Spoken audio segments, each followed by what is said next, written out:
샬롬. 오늘은 2021년 3월 14일 오늘 주일 저녁 시간입니다. 함께 주3교재 66페이지를 참고하시면서 말씀을 묵상하도록 하겠습니다. 번역으로 찬송가 150장 우리 1절만 하나님 앞에 드리겠습니다. 찬송가 1절.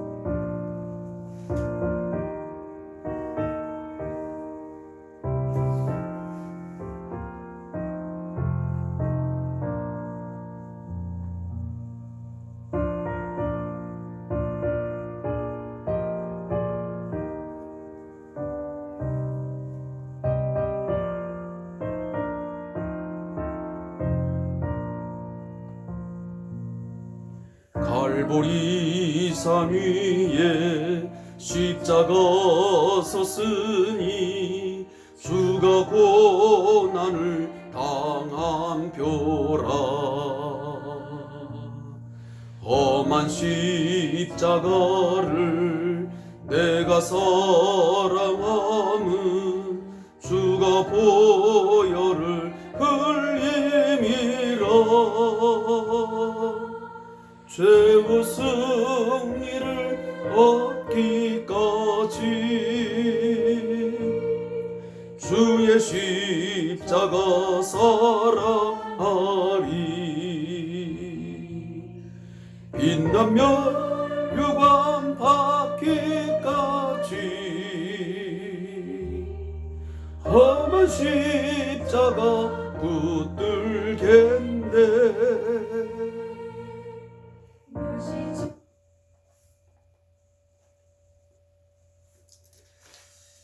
오늘 함께 묵상할 말씀은 마가복음 14장 43절부터 함께 보겠습니다. 마가복음 14장 43절부터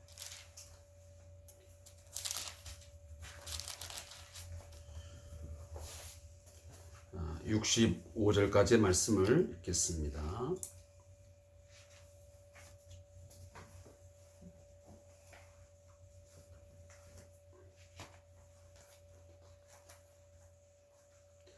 마가복음 14장 43절부터 65절까지의 말씀 읽겠습니다. 오늘 성경 구절은 많은 설명이 별로 필요치 않습니다. 왜냐? 우리가 너무도 많이 들었던 말씀이고 또 우리가 고난주간 통해서 함께 묵상했던 말씀들입니다. 특히나 이 말씀은 주로 어떤 그 실제적인 역사적인 내용들을 이야기식으로 풀어가기 때문에, 이야기체이기 때문에 읽으면서 충분히 여러분들이 함께 이해할 수 있는 그런 내용이라고 생각이 듭니다. 함께 읽겠습니다. 예수께서 말씀하실 때에 곧 12 중에 하나인 유다가 왔는데 대제사장들과 서기관들과 장로들에게 파송된 무리가 검과 뭉치를 가지고 그와 함께 하였더라. 예수를 파는 자가 이미 그들과 군호를 짜 이르되 내가 입맞춘 자가 그이니 그를 잡아 단단히 끌어가라 하였는지라. 이에 와서 곧 예수께 나와 랍비어하고 입을 맞추니 그들이 예수께 손을 대어 잡거늘 곁에 서 있는 자 중에 한 사람이 칼을 빼어 대제사장의 총을 쳐 그 귀를 떨어뜨리니라. 예수께서 무리에게 말씀하시되 너희가 강도를 잡는 것 같이 검과 몽치를 가지고 나를 잡으러 나왔느냐? 내가 날마다 너희와 함께 성전에 있으면서 가르쳤으되 너희가 나를 잡지 아니하도다. 그러나 이는 성경을 이루려 함이니라 하시더라. 제자들이 다 예수를 버리고 도망하니라. 한 청년이 벗은 몸에 뱃 혼이불을 두르고 예수를 따라가다가 무리에게 잡히매 뱃 혼이불을 버리고 벗은 몸으로 도망하니라. 그들이 예수를 끌고 대제사장에게로 가니 대제사장들과 장로들과 서기관들이 다 모이더라. 베드로가 예수를 멀찍이 따라 대제사장의 집들 안까지 들어가서 아래 사람들과 함께 앉아 풀을 쬐더라. 대제사장들과 온 공회가 예수를 죽이려고 그를 칠 증거를 찾되 얻지 못하니 이는 예수를 쳐서 거짓 증언한 자가 많으나 그 증언이 서로 일치하지 못함이라. 어떤 사람들이 일어나 예수를 쳐서 거짓 증언하여 이르되 우리가 그의 말을 들으니 손으로 지은 이 성전을 내가 헐고 손으로 짓지 아니한 다른 성전을 사흘 동안에 지으리라 하더라 하되 그 증언도 서로 일치하지 않더라. 대제사장이 그 가운데 일어서서 예수께 물어 이르되 너는 아무 대답도 없느냐? 이 사람들이 너를 치는 증거가 어떠하냐 하되 침묵하고 아무 대답도 아니하시거늘 대제사장이 다시 물어 이르되 네가 찬송받을 이의 오늘 그리스도냐? 예수께서 이르시되 내가 그니라. 그나라 옛 인자가 권능자의 우편에 앉은 것과 하늘 구름을 타고 오는 것을 너희가 보리라 하시니 대제사장이 자기 옷을 찢으며 이르되 우리가 어찌 더 증인을 요구하리요? 그 신성 모독하는 말을 너희가 들었도다. 너희는 어떻게 생각하느냐 하니 그들이 다 예수를 사형에 해당하는 자로 정죄하고 어떤 사람은 그에게 침을 뱉으며 그의 얼굴을 가리고 주먹으로 치며 이르되 선지자 노릇을 하라 하고 하인들은 손바닥으로 치더라. 아멘.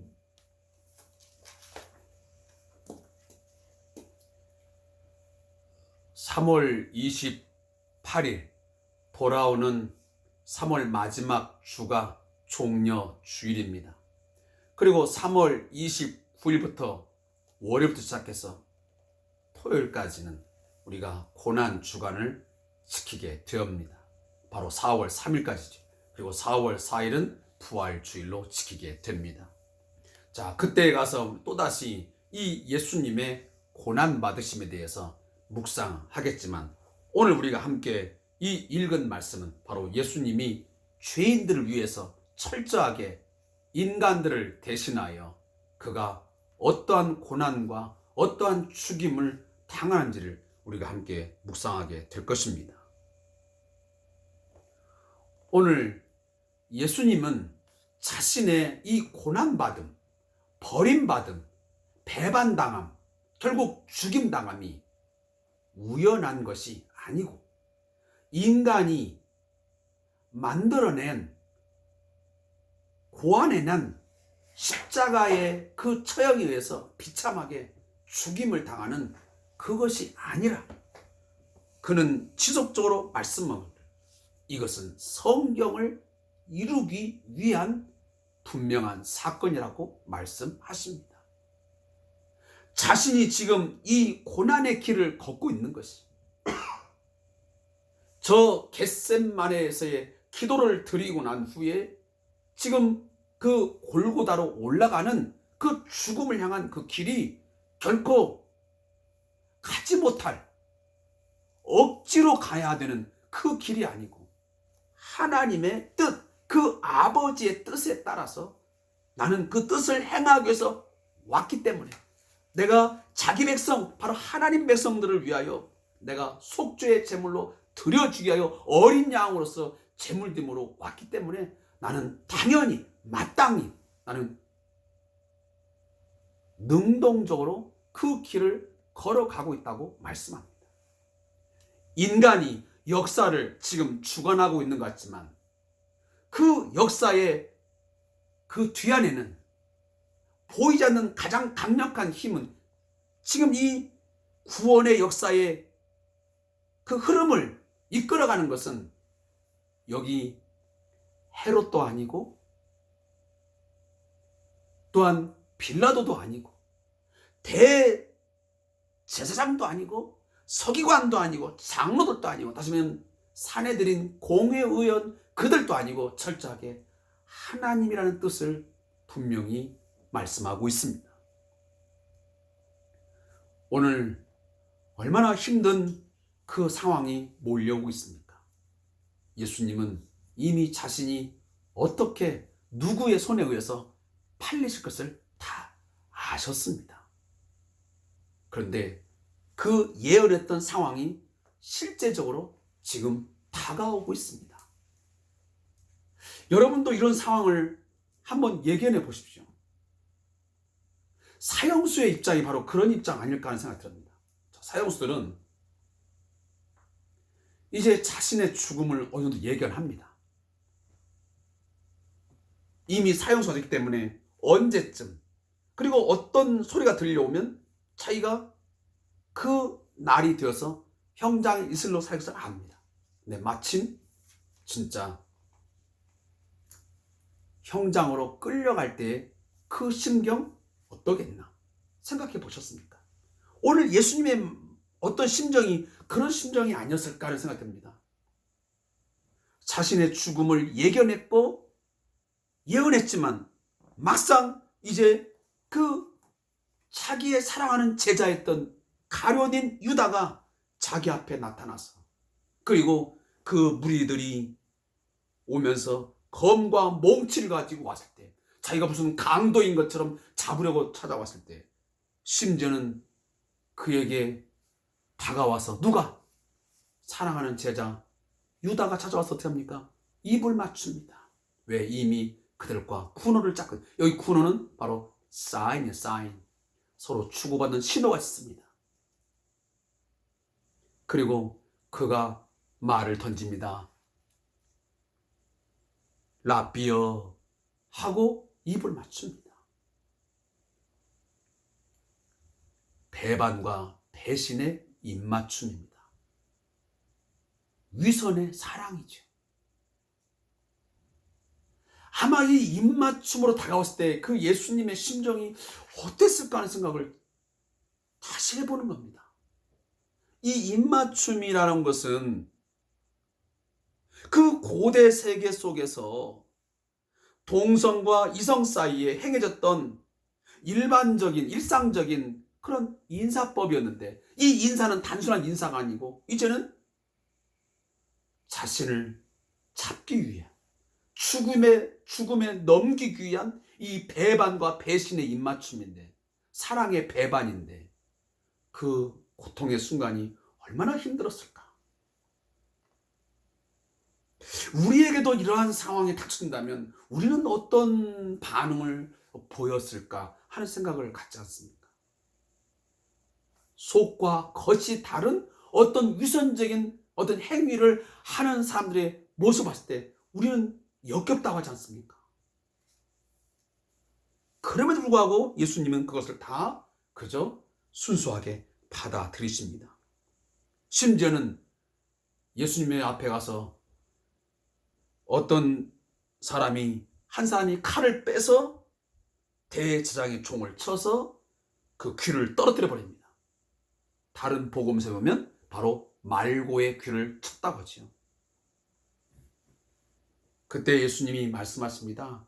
그 검과 몽치를 갖고 왜 왔느냐? 왜 나를 잡으러 왔느냐? 내가 강도인 줄 아느냐?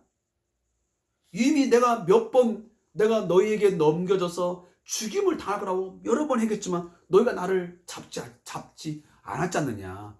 근데 그때 잡지 않고 지금 잡는 것은 이것은 성경을 이루기 위해서인 거야. 바로 하나님의 때가 됐기 때문에 그런 것이지 너희들이 임의적으로 하는 게 아니라고 예수님은 말씀하고 있는 것입니다. 더더욱 이 순간에 오늘 성경 보면 제자들이 예수를 다 버리고 도망하니라 그랬어요. 이 모습이 오늘 우리에게도 얼마나 많은지 모릅니다. 왜 예수를 버리고 도망했겠습니까?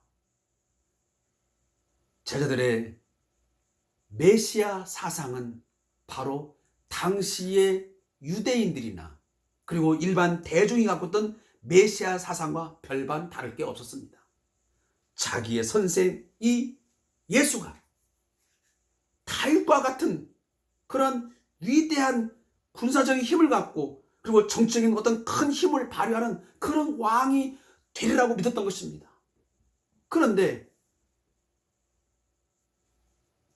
지금 자신들 앞에 끌려가고 있는 그 선생의 모습은 전혀 딴판이었습니다. 그리고 그가 말하기 뭐냐면 거기에서 반항을 해야 되는데 너희들이 감히 나를 검과 몽치로 잡으려고 와? 내가 누군데 하면서 반항을 하고 아니면 하늘에서 막 불을 끌어내가지고 이들을 막 죽여버려야 되는데, 그래서 뭔가 신적인 어떤 능력을 발휘하면서 그런 메시아로서의 힘을 발휘해야 되는데 그 모습이 아니란 말이에요. 과거 그 다윗의 다윗은 물맷돌을 돌려서 골리앗을 써 죽인 그런 왕이 있는데 이 왕은 너무도 힘이 없는 거예요. 너무 연약한 거예요. 그걸 보면서 다 예수를 버리고 도망을 버린 거예요. 오늘도 우리 교회 안에는 성도들 가운데는 그런 사람들이 있습니다. 자신들이 만들어 놓은 어떤 예수상이 있습니다. 내가 믿는 예수는 이래 된다라고 하는 틀에 박힌 자기 자신이 만드는 신이 있는 것이죠. 그래서 이 예수를 통해서 내가 출세하고 내가 어떤 돈을 모으고 무언가가 이루어지면 그 예수는 내게서 위대한 것입니다. 내가 바라던 왕인 것입니다. 그러니까 내가 그를 사랑하고 내가 그를 쫓는 것이죠. 내 모든 것을 다 헌신하는 것입니다. 그런데 어느 날 내가 그토록 예수를 위하여 열심히 충성하고 봉사했는데 자식도 뭔가를 잘 안 되고 학업도 문제가 생기고 경영상의 어떤 직업도 또 뭐 어떤 내 어떤 직장 생활도 여러 가지 부분에서 가정적으로 어렵고 곤란하단 말이에요. 그러면 사람들은 뭐라 그러냐? 내가 믿는 예수님은 이런 상인데 왜 이런 것이지? 주님은 왜 나한테 이러는 것이지? 하면서 예수를 점점점 잊어버리고 결국은 버리고 도망하는 상황까지도 전개되는 것을 보게 됩니다.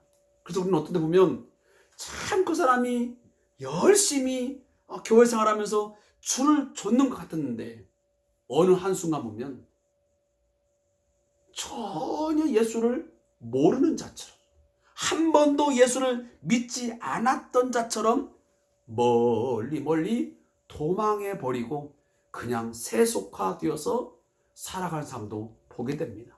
그것이 왜 그렇습니까? 내가 기대하던 왕, 내가 기대하던 예수가 아니었기 때문입니다. 사랑하는 성도 여러분, 예수님은 내가 만드는 것이 아니고 하나님께서 만드신, 하나님께서 계획하신 그 메시아 구원자를 내가 믿는 것이지 내가 만든 것을 내가 믿는 게 아니라 그겁니다. 우리가 좀 더 신앙을 이제는 새롭게 바꿀 필요가 있습니다. 내가 고안하고 내가 조작해낸 그런 신으로 믿지 말고요. 하나님이 이 성경 66권에 말씀하신 그리고 내 삶에서 끊임없이 약속하시고 지금도 행하시는 그 주님을 말씀을 통해서 여러분 깨달으십시오. 그리고 그 주님을 끝까지 신뢰하고 사랑하고 그분을 위해서 여러분 쫓아가 산다면 마지막 날에 마침내 이 세상에서 혹시라도 내가 원하는 것 다 얻지 못한다 할지라도 반드시 하나님께서는 새로운 세상이 열릴 때 하나님 나라가 이룰 때 바로 거기에서 더 큰 영광으로 더 큰 보상으로 갚아줄 것을 믿습니다. 당장에 이 현세에 단 50년, 60년, 70년 그것 때문에 그거 바라는 거 안 됐다 그래서 예수를 버리고 도망하는 이 제자들과 같은 그런 모습은 보이지 않았으면 좋겠습니다. 심지어 어떤 사람은 어떻게 합니까? 배 혼이불을 두르고 가다가 물에 잡히니까 그 옷도 벗어버리고 벗은 몸으로 도망가는 얼마나 황급히 도망간 것을 보게 됩니까? 이것이 바로 우리의 모습이다 그런 말입니다. 자, 이 말씀하면 있겠죠? 자, 예수님이 잡히시자 제자들은 그를 버린다. 그들도 잡힐 것이 두려워 예수님을 버린 것이 아니다. 무장한 무리가 현장에 도착할 때 그들은 도망가지도 않고 심지어 칼을 빼들고 대제사장의 종을 치기까지 할 정도로 용기가 있던 것이다. 그런데도 그들이 결국 도망간 것은 예수님이 그를 잡으려는 무리를 앞에 두고 성경을 인용하셨을 때이다. 예수님은 그가 무장한 이들에 의해 잡히는 것은 성경이 이루어지기 위함이라고 선언하신다. 이 말씀을 듣자 그들은 예수님을 버린다. 제자들은 도망간 것이 아니라 예수님을 버린 것이다. 그들은 힘있는 메시아, 당시 권력자의 힘을 더 큰 힘으로 누르는 메시아를 기다렸는데 힘 앞에 무력하게 당하게만 하는 예수님을 보자 그를 메시아로 따를 수가 없었던 것이다. 성도는 예수님이 우리에게 어떤 일을 하실 것이라 기대하며 따라야 하는가? 하나님의 구원은 세상이 기대하는 것과 달리 자기 희생의 길을 가는 무력한 메시아 예수님을 통해서였다는 것을 잊지 말자. 자, 오늘 14일치 53절부터 65절까지 말씀은 신문 받으시는 예수님의 모습을 보여주고 있습니다. 자, 이 말씀도 그리 어려운 말씀 아닙니다. 예수님이 마지막 이제 결국 이제 가룟 유다에 의해서 넘김을 받아 이제 신문을 받으러 대제사장에게로 이제 끌려가게 됩니다. 그때에 벌어지는 장면입니다. 특히 베드로가 한 사람으로 등장을 합니다. 그래서 베드로가 멀찍이 예수님을 쫓아간다는 것을 굳이 이 마가복음의 기자는 기록을 하고 있습니다. 그러면 제가 누누이 말씀드리지만 성경 기자는 한 단어를 쓸 때 그저 의미 없이 기록하지 않습니다. 거기에는 반드시 분명한 의도가 있고 목적이 있습니다. 그러면 여기서 왜 그냥 따라갔다고 말하지? 왜 멀찍이 따라갔다라고 흑구 이 단어를 사용해야만 했을까? 이것은 공간적인 거리에 한정된 게 아니고 이것은 뭔가 신앙적인 그리고 어떤 심리적인 거리까지도 포함하고 있는 것입니다. 물론 실제적으로 공간적 거리도 떨어졌겠죠. 그러나 그 거리의 떨어짐은 바로 이 심리적 그리고 예수님과의 관계의 멀어짐까지도 함께 포함하고 있는 것입니다. 우리도 그렇지 않습니까? 그 사람과의 이 공간적인 거리가 멀어지면 마음도 멀어진다는 말을 하지 않습니까? 이게 맞습니다. 사람이 친밀하면 팔짱을 끼고 함께 끌어안고 함께 걸어갑니다. 그런데 마음이 멀어지기 시작하면 내가 심리적으로 거리가 멀어지면 점점 공간적 거리도 같이 멀어집니다. 이것이 같이 연동되는 것입니다. 물론 그렇지 않은 경우도 있겠죠. 거리가 멀리 떨어졌음에도 불구하고 그리워하고 어떤 사랑의 정을 나눈 사람도 있겠지만 그것은 특별한 경우요. 대부분의 경우는 그렇지 않습니까? 바로 베드로와 요한 예수님과의 관계가 바로 그런 관계에 이르렀음을 지금 말씀하고 있는 것입니다. 결국은 그것 때문에 더 나가서 우리가 배우겠지만 베드로는 예수님을 저주합니다. 그리고 저주하면서 맹세하면서 예수님을 버려버리지 않습니까? 자, 그런 것들이 우리에게도 있다는 얘기예요. 우리도 내가 믿음이 좋고 내가 예수님을 정말 사랑하면요. 내가 멀리 갈 수가 없어요. 내가 주님을 가까이 하고 싶은 마음에 말씀을 가까이 하고 내가 찬송하는 생활 또 내가 예배당에 가서 뭔가 예배하는 삶 이런 것들이 더 가까워져. 내가 가지 못해서 안 돼. 저도 지금 생각해 보지만 제가 정말 주님을 사랑할 때 내가 정말 주님이 너무너무 그립고 내가 너무 필요할 때는 그 거리가 너무도 가까웠어요. 예수님과의 그 사이가 떨어지는 것이 때로는 두려웠어요. 그래서 일부러 찬송을 불렀고 말씀을 갖고 외웠고 그리고 틈만 나면 예배당에 가서 무릎 꿇고 소리를 치면서 때로는 방언을 통해서 기도를 하고 방언을 통해서 찬송도 드리고 그런 생활이 있었습니다. 그러나 점점점 이 공간의 거리가 멀어 마음이 멀어지더라고요. 자, 여기도 보면 또한 예수님을 예수를 쳐서 결국은 그 재판을 넘기려고 하는 그 죄목을 지금 찾는데 거짓 증언할 자를 세웁니다. 얼마나 인간이 악한지를 보여줍니다. 인간이 얼마나 악독한지. 우리가 요즘도 그런 뉴스를 많이 접합니다. 어떤 사람을 특정한 사람을 죽여야 되겠다. 어떤 코너에 몰아야 되겠다. 매장시켜야 되겠다 하면 사람들은 진실만 갖고 공격하지 않습니다. 거짓 증인을 세워서 조작된 어떤 사실을 만들어가지고 이 사람을 덮어 씌워버립니다. 그래서 결국은 이 사람이 그 죄를 짓지 않았음에도 불구하고 허위 자백을 하게 되는 거죠. 우리 그런 사건들이 세간에도 많이 있지 않습니까? 참 불행한 역사지만 있어서는 안 될 일이죠, 우리 사법에서. 근데 이 사법기관에서 그러한 거짓 증인들을 조작해가지고 만들어가지고 한 사람을 죄인을 만들어가지고 억울하게 옥살이를 때로는 5년, 10년, 때로는 20몇 년씩 살게 해가지고 얼마나 고통스러운 삶을 살게 하는 것입니다. 오늘 예수님도 마찬가지죠. 그 예수를 죽이고자 이 사내들인 공의원들이 어떻게 하면 이 예수를 죽여버릴까?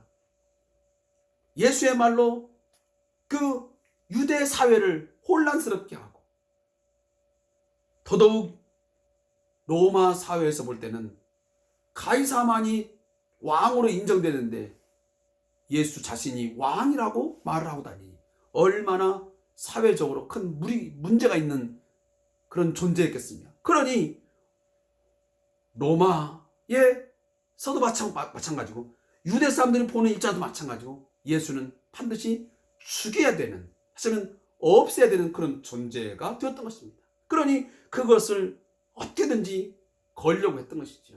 그래서 이 거짓 증언을 하게 합니다. 근데도 예수님은 아무 대답을 안 하십니다. 왜 안 했겠습니까? 말할 가치가 없던 것입니다. 그리고 이 죽음은 이건 하나님의 뜻에 의한 죽음임을 알았기 때문에 거기서 더 이상 말할 필요가 없었던 거예요. 더 이상 변론할 필요가 없었던 거예요. 그러니 그냥 거기에서 단 한마디만 하십니다. 뭐라고?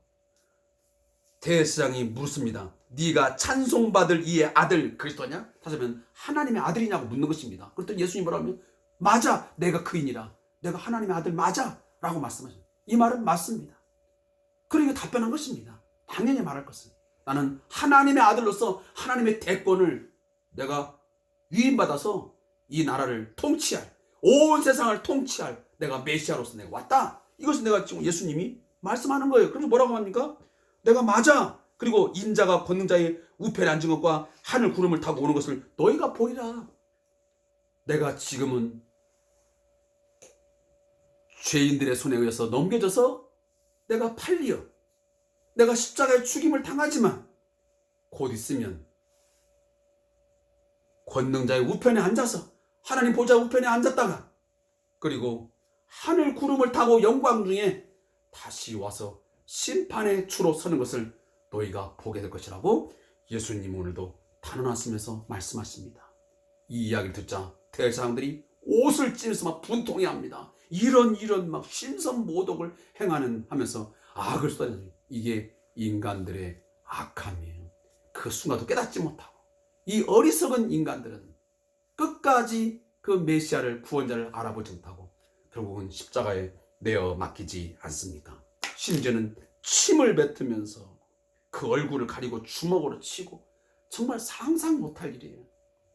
여러분, 이것이 그냥 예수님이기 때문에 당연하다 생각하지 말고 내가 만약 이런 상황에 처했다면 얼마나 이것은 치욕적인 것이고 얼마나 고통스러운 상황이에요. 근데 이 모든 것을 예수님이 다 받아들였다는 말이에요. 자, 우리도 그렇다면 우리도 때로는 그리스도인으로 성도로 살아가면서 억울한 일을 당할 수도 있고요.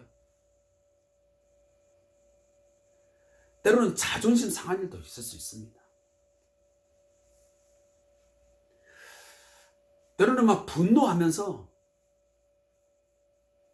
한 대를 맞았으면 10대를 때리고 싶은 마음이 있겠죠. 그러나 그런 상황에서도 예수님 말씀처럼 원수를 사랑해야 되고 우리가 참아야 되는 그런 순간이 우리에게 있어야 된다는 사실을 오늘 말씀을 통해서 저도 묵상을 하게 됩니다. 다시 말하면 쉽게 분노하고 쉽게 우리가 그 어떤 인간적인 분노를 표출하는 이런 행위들을 우리가 자제함이 필요하다 하는 이야기를 제가 여러분에게 조심스럽게 말씀을 드립니다. 왜? 우리는 예수 그리스도를 닮은 자이고 예수를 좇는 예수의 제자이기 때문입니다. 그것은 결코 우리에게 헛되지 아니하고, 그것은 바로 무엇을 의미하냐면 내가 원수 갚지 아니하고 원수 갚음을 하나님께 맡기는 것입니다. 그러면 그 원수를 누가? 하나님이 대신 가장 적절하게 가장 적정한 때에 갚아주시는 것입니다. 갚아주시는 것입니다. 이것을 믿으신다면 모든 상황에서 참고 인내하시고 하나님께 내어 맡기는 그런 순간이 저와 여러분이 있기를 소원합니다. 오늘 묵상을 읽고 마치겠습니다. 대제사장은 이미 사형을 정해놓고 예수님이 메시아인지 묻는다. 당시 유대사회에서 메시아는 반로마 항정을 이끌던 자칭 메시아를 지시하는 용어로 이해되었다. 이제 예수님이 대제사장의 질문에 어떻게 대답하시냐에 따라 예수님의 운명은 판가름 나게 된다. 이 결정적인 순간에 예수님은 내가 그니라 라고 답변하신다.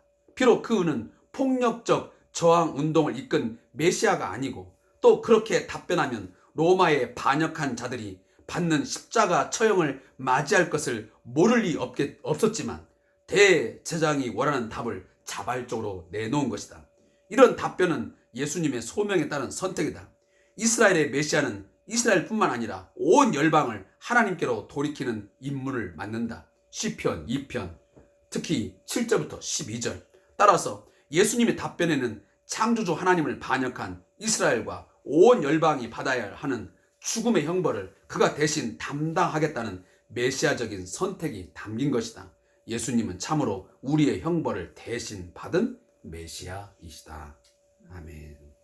하나님, 우리 대신 죽으시고 우리의 형벌을 대신 당하신 그리스도로 인해 우리가 생명을 얻게 되었습니다.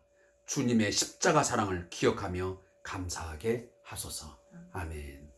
오늘도 함께 주삼 교제를 통해서 묵상을 함께 해주신 성도님에게 감사의 말씀드리고, 한 주간 동안 새롭게 믿음을 가지고 승리하는 삶을 살 수 있기를 바라겠습니다. 감사합니다.